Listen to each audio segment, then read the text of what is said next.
Ce qui me motive, c'est de faire en sorte que je devienne meilleur. Et puis là, de savoir que l'ordre, que ma profession reconnaît ce meilleur de moi-même, ben, ça fait vraiment chaud au cœur.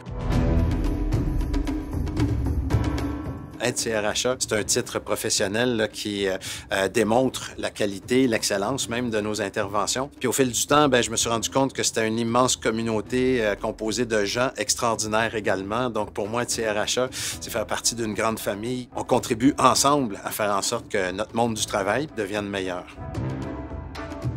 La carrière en RH est arrivée une quinzaine d'années après mon entrée sur le marché du travail. Les grands moments de mon parcours professionnel ont commencé en sciences de la santé à l'Université McGill. Je suis devenu clinicien. J'ai pratiqué pendant quelques années avant de devenir gestionnaire. J'ai poursuivi mes études en gestion parce qu'il me manquait d'outils dans le coffre à outils à HEC Montréal dans un premier temps, puis à l'École nationale d'administration publique ensuite. Ce qui me fascinait, c'était justement l'être humain au travail. J'ai étudié en gestion, mais je me suis même fait rappeler à l'ordre par le bureau du registraire à HEC Montréal parce que j'avais trop de cours où je m'intéressais à l'être humain ou à la psychologie au travail. Donc, il a fallu que je complète ça par d'autres cours plus quantitatifs.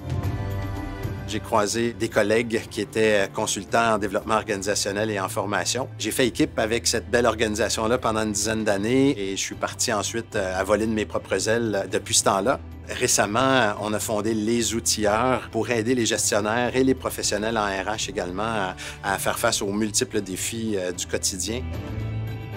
Développer des choses en équipe, là, moi, c'est vraiment ce qui me passionne. La couleur que j'ai pris aussi au niveau d'un champ d'expertise, ça a été la gestion de la performance au travail. Donc, ma contribution à moi a été d'amener les organisations à réfléchir, à faire en sorte qu'on voit au bien-être des gens, mais qu'ils puissent performer pour répondre aux besoins de l'organisation puis aux besoins des clients également.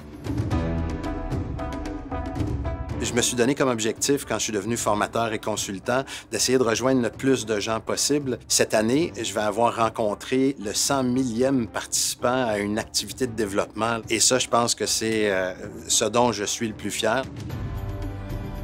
Le plus grand apprentissage, c'est de faire équipe ensemble plutôt que d'essayer d'être en solitaire là, pour accomplir ce qu'on tente d'accomplir. Nul n'est une île. C'est une expression que je trouve inspirante, moi, parce que personne est toute seule sur son île. On est entouré de gens. On a besoin d'être ensemble pour être capable d'être à notre meilleur. Donc, on a besoin de la collaboration avec les autres pour se réaliser, s'accomplir. C'est ce qui m'a permis de devenir qui je suis. C'est le contact avec tous ces gens-là qui m'ont entouré. On a beaucoup travaillé à prendre la place qui nous revient en ressources humaines dans la société, dans les organisations. Donc, continuons de nous appuyer sur la recherche, les meilleures pratiques pour faire en sorte que nos organisations évoluent favorablement. Continuons de réseauter pour faire circuler les bonnes idées, l'innovation.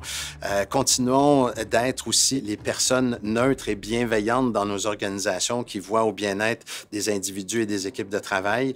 Puis, continuons de valoriser l'intelligence humaine dans un monde où l'intelligence artificielle va prendre de plus en plus d'espace.